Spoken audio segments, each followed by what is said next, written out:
Fais jamais l'erreur d'accepter le rendez-vous d'un pointeur si tu es en couple. Écoute bien ce que je te dis, faut pas discuter. En fait, au départ, tu as négligé ton pointeur. Tu t'es dit, c'est un homme qui me drague comme tous les autres. Mais non, celui-là, tu l'as pas vu venir. Il va t'inviter à une période où, généralement, dans ta vie de couple, il y a des tumultes. Vous ne vous entendez plus trop bien, c'est bizarre. Tu acceptes l'invitation pour changer un peu d'air, tu as envie de voir autre chose. Au départ, tu n'as pas d'arrière-pensée. Tu vas juste pour te distraire. Quand tu arrives, tu tombes sur un homme frais, élégant, charismatique, propre, joli doigt, bien soigné. J'insiste, tu sais que les doigts, c'est un critère très important pour les femmes. Tu te rends compte que le gars a une pointure au-dessus. Et quand il va vouloir te faire une bise ou même te prendre la main, les doigts sont frais, tels les doigts d'un homme dont la maison, la voiture et le bureau sont climatisés. Tu vois tout de suite le niveau de vie. C'est pas la même chose. Vous vous installez, il va commencer à te faire des compliments. Il force pas trop. Non, lui, il est délicat. Le principe pour lui, c'est de te marquer pour que tu en redemandes. Le serveur va venir demander qu'est-ce qu'on vous sert à boire. En attendant de prendre votre commande, bien évidemment. Champagne, vin. Il te regarde, toi, droit dans les yeux. Et puis il dit au serveur, demandez à madame ce qu'elle prend. Ah, madame, ça fait combien de temps qu'on t'a pas donné autant d'attention? Je suis tombée dans ton propre piège, sauf que tu n'es pas encore au courant. Et là, tu vas lui dire, non, vas-y, je prends ce que tu prends. Il va mettre la barre très haut. Champagne pour madame. Le champagne arrive et le serveur te dira, madame, votre champagne. À l'instant, là, Bertrand, celui avec qui tu vis, ton chéri, le vrai chéri de ta vie, là, il va t'envoyer un message sur WhatsApp. Toi, là, où tu as mis la clé? Parce que vous partagez la même clé. Celui qui reste en dernier met la clé quelque part. Lui, il est venu, il n'a pas trouvé la clé, donc il t'envoie un message. Et tu vas lui répondre très sèchement. Mais ça y est, où on met d'habitude. Jusque-là, tout va bien. Quand Bertrand rentre à la maison, sa préoccupation, c'est la nourriture. En tout cas, s'il n'a pas envie de faire pipi, direct dans la cuisine. Avant de sortir, tu as pris le soin de chauffer la sauce aubergine de la veille et faire un peu de riz. Donc Bertrand, quand il rentre dans la cuisine, il voit 2 casseroles. Il va faire photo de vos 2 casseroles qui ont déjà cramé, là. Il va t'envoyer ça sur WhatsApp et dire, ah, mais il n'y a même plus de viande dans la sauce. Riz, là, c'est tout ce que tu as fait, là. En général, tu réponds pas. Genre, tu es dans un autre truc, quoi. Il chauffe ta tête. Et là, à l'instant, ton pointeur va te prendre les mains. Les mains glacées de ton pointeur vont se retrouver sur tes mains très chaudes. Ils sont chez toi que la température est en train de monter. Lui, il est encore bien dosé. Quand il te prend la main, tu frissonnes. C'est un truc auquel tu t'attendais pas à ça, mais ça te fait du bien d'une manière. Donc, c'est un sourire. En général, tu souris. Il va te dire, vas-y, parle-moi de toi. Et quand il va te demander si tu as quelqu'un dans ta vie, tu vas lui répondre que c'est compliqué. Oui, effectivement, c'est compliqué. Parce que Bertrand a fini de manger. Il s'est retrouvé au grain du quartier, en train de discuter avec ses amis, en train de discuter entre Messi et Ronaldo, qui est fort, qui a l'argent que qui.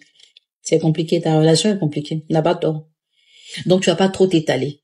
Mais tu vas quand même rappeler que tu as vécu beaucoup de difficultés dans la vie, dans les relations avec les hommes, donc toi vraiment, tu es sur tes gardes. Il va renchérir pour te dire que vous venez de la même école. Tu sais, moi aussi j'ai vécu beaucoup de chagrin. J'ai donné mon cœur à beaucoup de femmes et n'ont pas su le prendre. Et je suis arrivée à un stade de ma vie où j'ai réellement envie de me poser. Me poser, mais avec une femme entière. Une femme sur qui je pourrais compter. Et là, il va commencer à énumérer toutes les qualités que tu crois que tu as. Oui, il a pris le temps de te cerner. Il va citer les qualités. Et toi, tu commences à te dire, mais c'est moi. La femme qui veut là, c'est moi. Je suis là. Je fais quoi chez Bertrand là-bas? Quand toi, tu lui poses des questions, il parle pas trop, mais il te dit des points clés. Dans le genre, ma dernière relation n'a pas fonctionné. Tu sais, je suis allée jusqu'à lui ouvrir une entreprise qu'elle n'a pas su prendre en main. Et tout a capoté. Je me suis dit non, je ne peux pas évoluer avec une femme comme ça. Ça fait 2 ans. Tu as demandé de l'argent à Bertrand pour réaliser un projet. Alors que en 2025 que nous sommes, chaque femme, peu importe ce qu'elle fait dans la vie, elle a un projet qu'elle veut réaliser. Donc toi, depuis 2 ans, tu es en train de patienter pour que Bertrand te donne de l'argent. Mais le pointeur te dit que donner l'argent à une femme, c'est rien, sauf qu'il n'est pas tombé sur la bonne femme. Alors que toi, tu te dis que c'est toi la bonne femme. Mais pourquoi Bertrand t'a pas donné l'argent? En fait, c'est ton âme sœur qui est là. Tes pensées changent, tu es déconnecté de ta réalité, tu es arrivé à un certain niveau. Où tu es là, c'est compliqué pour que Bertrand puisse attirer ton attention. Et là, vous mangez. Pendant ce temps, Bertrand, il est au grain. Mais il voit que tu as duré, hein. Habituellement, tu ne dures pas. Quand il va t'envoyer un petit message, toi là, tu es où?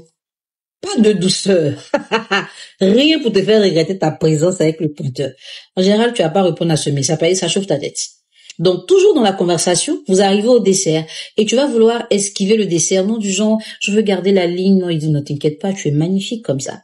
Et compliment que femme aime. Il sait donner ça. Il a fini de te dire, il va te convaincre de prendre une douceur. Il va te dire, on va le partager ensemble. Quand on va servir ton dessert, il va te mettre une bouchée dans la bouche. Ça, allez, Bertrand, vas-y. Je suis convaincu d'avoir fait le bon choix d'être là ce soir. Du thé ou du café, toi tu vas refuser parce que tu es rassasié, tu n'as même pas, en fait déjà tu n'es pas habitué à prendre du thé, encore moins le café. Mais lui il a un niveau de vie où le café pour lui c'est normal. Il va prendre du café. Déjà ça te met la différence entre lui et les buveurs de thé quoi. Il va commencer à te parler des différents types de café, il va t'expliquer un peu comment est-ce que ça se constitue et il va en général ils prennent le café sans sucre. Oui, précision importante.